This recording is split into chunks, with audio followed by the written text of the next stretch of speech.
النهارده بقى قُلت أعمل معاكم الفطير المشلتت على الطاسة للناس اللي ما عندهاش فرن أو الناس اللي بتكسل تشغّل الفرن. هنعمله بطريقة سهلة خالص، ما فيهوش تعب، ما فيهوش فرهدة، ما فيهوش عجن، يعني ما فيهوش أي تعب خالص، وهيطلع معاكِ مورق زي ما أنتِ شايفة كده وطعمه حلو جدًا، وأول ما هتجربي الطريقة مش هتبطلي تعمليه، بجد الطريقة سهلة جدًا وأول ما هتجربوها هتعتمدوا الطريقة دي. عندي نُص كيلو من الدقيق منخول كويس وعليه نُص معلقة صغيرة من الملح، ونقلبه كويس. وعندنا كوبايتين من المية الدافية ونحط المية شوية بشوية على الدقيق ونبتدي بقى نعجنها يا ست الكل. وما ينفعش تحط المية مرة واحدة على الدقيق لأن في دقيق بياخد سوائل كتير وفي دقيق بياخد سوائل قليلة، فحط المية شوية بشوية لغاية ما الدقيق يختفي خالص. أول ما يختفي معاك الدقيق خالص انزلي بيها على الرخامة وخدي ودي فيها على الرخامة لغاية ما العجينة تبقى عجينة مطاطية، عجينة ناعمة. لو عندك عجان يا ست الكل استخدمي العجان، ما عندكيش العجان عادي استخدمي ايدك، ما فيهاش اي مشكله خالص ان انت تعجنيها بايدك. بعد ما العجينه بقت عجينه مطاطيه عجينه ناعمه هنحط معلقتين كبار مليانين من الزيت على العجين، ونبتدي بقى ناخد وندي في العجين لغايه ما العجينه تبقى عجينه مطاطيه عجينه ناعمه. اول ما بتحطي الزيت هتقطع معاكي، بس لما تاخدي وتدي فيها هترجع عجينه مطاطيه عجينه ناعمه. عجناها كويس بعد ما حطينا معلقتين الزيت واتشربت معلقتين الزيت، هنسيبها ترتاح 10 دقايق. بعد 10 دقايق تبتدي بقى تجيبي العجينه وتقطعيها على 12 كوره.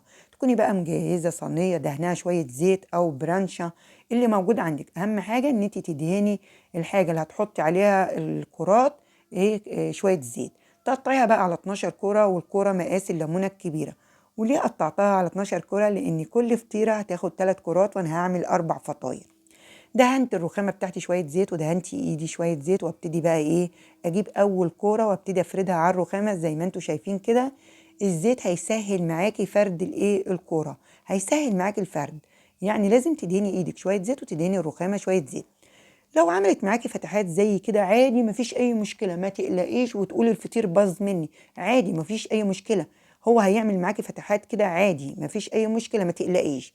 بعد ما فردتها زي ما انتوا شايفين كده، كنت بقى مسيحة الزبدة فلاحي. نبتدي بقى نحط كمية محترمة من الزبدة الفلاحي على الفطير. انتوا عارفين ان الفطير بيحب الزبدة بيحب السمنة كتير، فانتوا حطوا زي ما انتوا عايزين. تبتدوا بقى تقفلوها على شكل ظرف، وبعد ما بتقفلوها على شكل ظرف بتركنوها جنبكم على الرخامة وتبتدوا بقى تفردوا التانية. وبعد ما بتفردوا التانية برضو تحطوا عليها زبدة أو تحطوا عليها سمنة فلاحي، بس الصراحة النهاردة أنا عملتها بالزبدة الفلاحي. وبعد كده بقى بتحطوا كل كورة داخل الكورة، ودي كانت آخر واحدة فردتها، دي تالت كورة يعني. تبتدي بقى تحطي زبدة بعد ما بتقفليها على شكل ظرف، بتحطي على الجنب ده زبدة وتحطي على الجنب ده زبدة وتقفليها على شكل ظرف. هعمل كل الفطاير بنفس الطريقة وارجع لكم تاني عشان الفيديو ميبقاش طويل عليكم. عملت 4 الفطاير زي ما انتوا شايفين. نبتدي بقى نجيب أول فطيرة عملناها ونبتدي نفردها. تفرديها بقى على شكل دايرة، تفرديها على شكل مستطيل، مربع، عادي مش هتفرق معانا، هي مش هتنزل بطننا يعني مدورة ولا مربعة، عادي. هتجيبي بقى أي صينية عندك ما تكونش بتلزق فيها الحاجة، وبعد كده بتفرديها في الطاسة وتروحي مشغلة البوتاجاز على درجة حرارة متوسطة وتغطيها بأي غطا. وأول ما بتاخد اللون الذهبي على الوش ده بتقلبيها على الوش التاني. بس أهم حاجة درجة حرارة البوتاجاز ما تكونش عالية، تكون متوسطة عشان تستوي معاكي من جوه. شايفين الفطير تحفة، شكله حلو جدا، طعمه حلو جدا.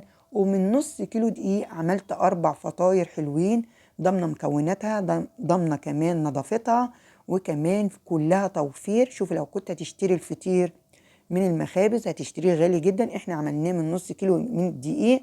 عملنا 4 فطاير شكلهم حلو جدا وطالع مورق زي ما انتوا شايفين، كل حاجة قدامكم اهو. شايفين مورق طبقات ازاي ومعمول في الطاسة. جربوه قولوا لي رأيكم في التعليقات، ولو عجبكم الفطير بتاعي اعملوا له لايكات كتير كتير وشير كتير كتير. وكانت معاكم ليلى من قناة مطبخ بألف هنا مع ليلى، وبألف هنا.